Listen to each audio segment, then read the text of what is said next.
Well, hopefully you haven't forgotten about this, but this is the Worker Phoenix 2.0, and in its stock form, well, I already did a whole entire video on it, which you can check out in the top right corner, like right over here. There's a little eye. Should come up with a thing right about now. Yeah, you click on that, it takes you to a video. But that was the stock Worker Phoenix 2.0, an in-grip, magazine-fed, short Nerf dart shooting SMG. There is, however, a kit to convert this to have a whole bunch of extra features via the use of a computer brain and screens and all that cool stuff. Behold, a bag of electronic whatsits. There's a screen, there's more screen, there's lots of electronics, and one thing I should note about this is that there is no soldering required whatsoever. Not only do the internals in the blaster just kind of pop out, but they don't require any soldering to put this kit in. However, I was sent this kit without a special type of glue, which is used for a heat sensor so things don't overheat and melt, which is apparently a thing that can happen. So you're gonna have some kind of good adhesion slash decent heat resistant glue on hand to put this kit in there. Pre-soldered and it's on plugs, and all we have to do is basically tear apart the original blaster, plug this in, and see what happens, because I'm super curious on what this will do to our poor little Worker Phoenix 2.0. Hopefully making it absolutely freaking amazing. That is my wish.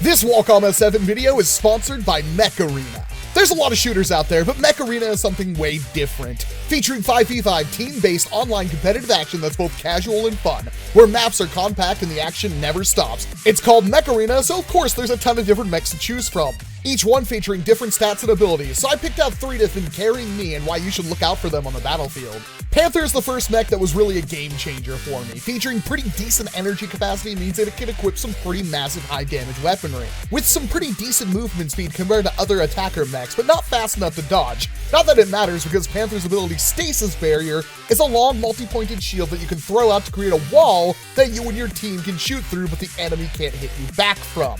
And if that wasn't good enough, the wall also slows down mechs to a crawl if they touch it for some reliable crowd control. Killshot is on a whole other level. While it's a speedy scout mech, as you can probably tell from the design, it's also straight up an assassin. Killshot's ability is Melee Dash, which can be used for getting around quickly or even escaping danger, but its main use is for dealing an insane amount of damage instantly to anybody you hit with it. With a super short cooldown, you can bop in and out of fights and continuously hammer the enemy team to rack up kills easily.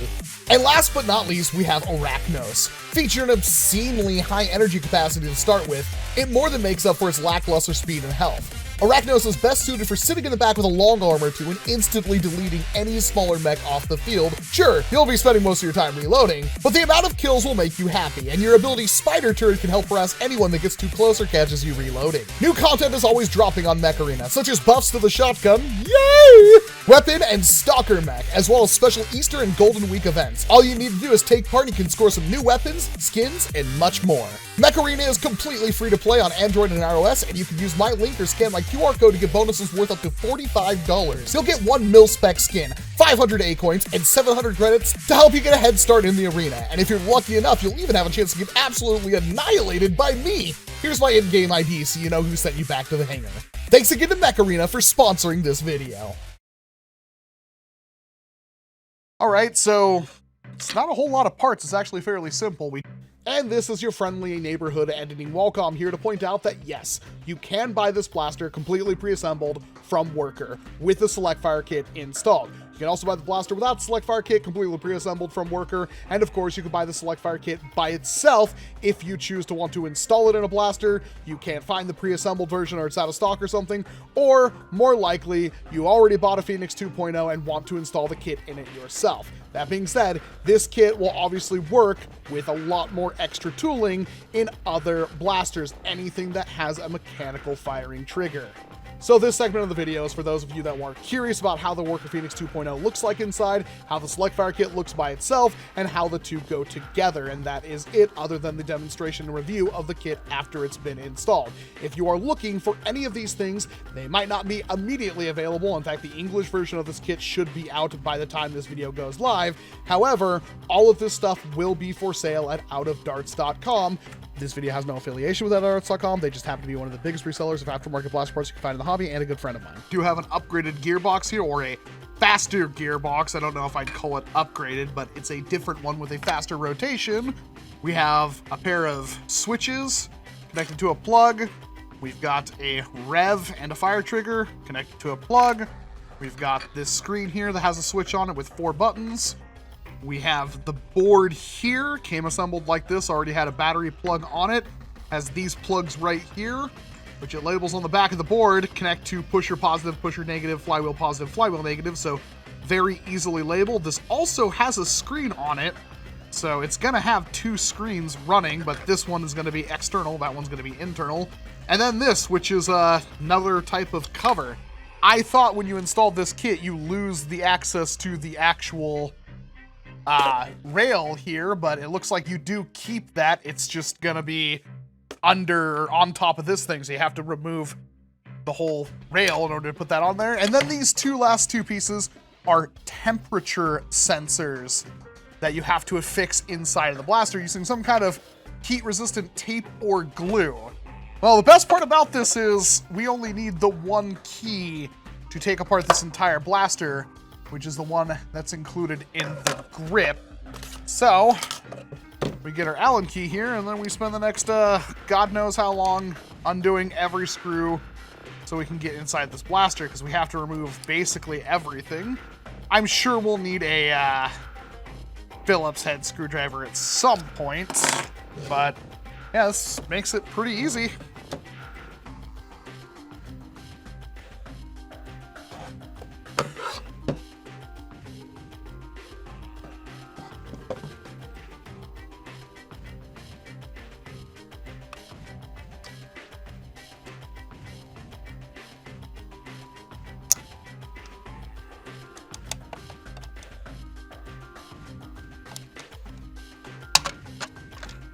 But that's the inside of the Phoenix 2.0, and it looks very similar to the original Worker Phoenix. And we do have to remove essentially all of this stuff as well, because we're almost completely redoing the internals on this blaster.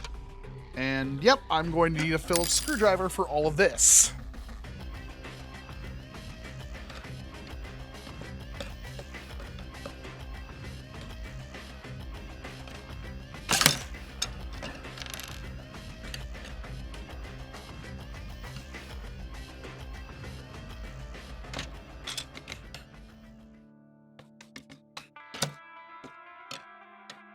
And the coolest part, I think, about all this is these little connectors right here. I've never seen this before, but they're... Wow. Yeah, that is very easy. I need to figure out what these are, because I 100% want more of them. Pretty much the bare shell. Now, a bunch of things have to be done to remove this motor from this gearbox. We have to reuse the pusher motor itself. Here's our plastic gearbox. It's already got lubricant inside, so it shouldn't be wearing down anytime soon. Oh, that is, in fact, that plug and that plug. Yep. All that goes bye-bye. Everything new will connect into this thing. Okay, so these pieces are temperature sensors, and you're supposed to put one on the pusher motor and one on the flywheel cage. It doesn't seem to matter which one. They both appear to be the same length, and they both appear to do the same thing, and they both plug in the same place. But this is to prevent something from literally overheating. So you need to have some kind of glue that is both sticky, or tape in this instance, sticky and heat resistance. one of these glues is probably enough, but I'm going to tack down one of my sensors with super glue, and then I'm going to cover it with a far superior, more heat-resistant glue that takes a little bit longer to cure. And this is what I'll use to actually like seal it down, which is this Loctite Extreme Gel. And just to make sure we do everything right. We do a similar thing with this middle flywheel cage area.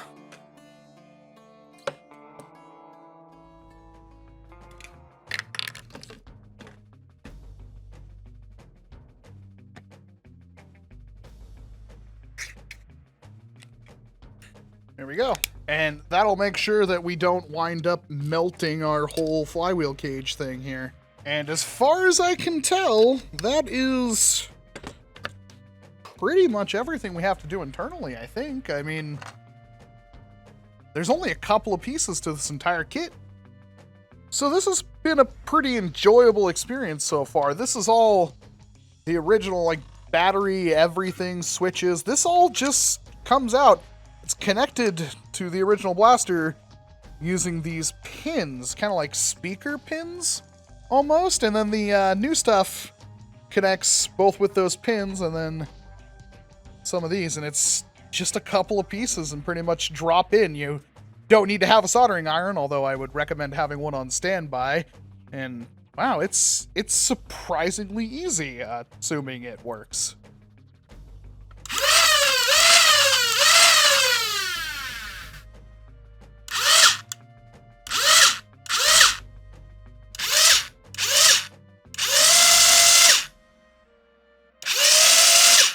Well, it works. I don't know what any of these things do. So if I turn that off, oh, it's a full-on stop. Cool. All right, I think we're all in for a surprise here because I have never done semi-auto out of this thing till this point. So we're gonna do a mag or two of that to see how well this will work. I'm gonna try to use this rest the best I can, but dot right on center. Not sighted in. We'll see where it goes.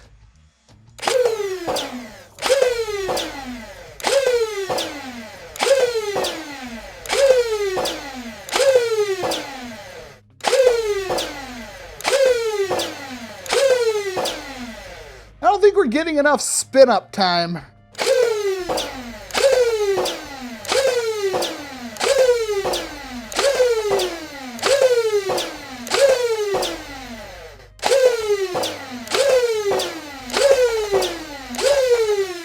And we're out. Yeah, I definitely think there's too much lag on the spin-up time right there. I mean, it was reasonably consistent, but it's a flywheeler. I'm trying to push a foam dart between two freaking wheels that are spinning stupidly fast in opposite directions. It's never going to be that accurate. So I'm going to try this basically just hammering down on the trigger. I want to see what the response time is like.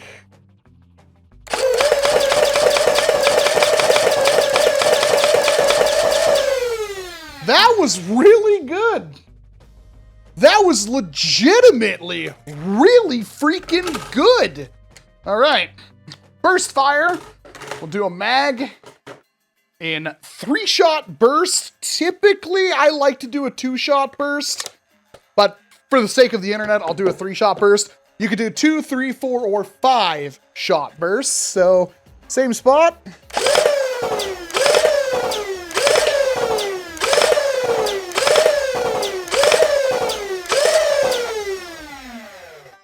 Pretty good.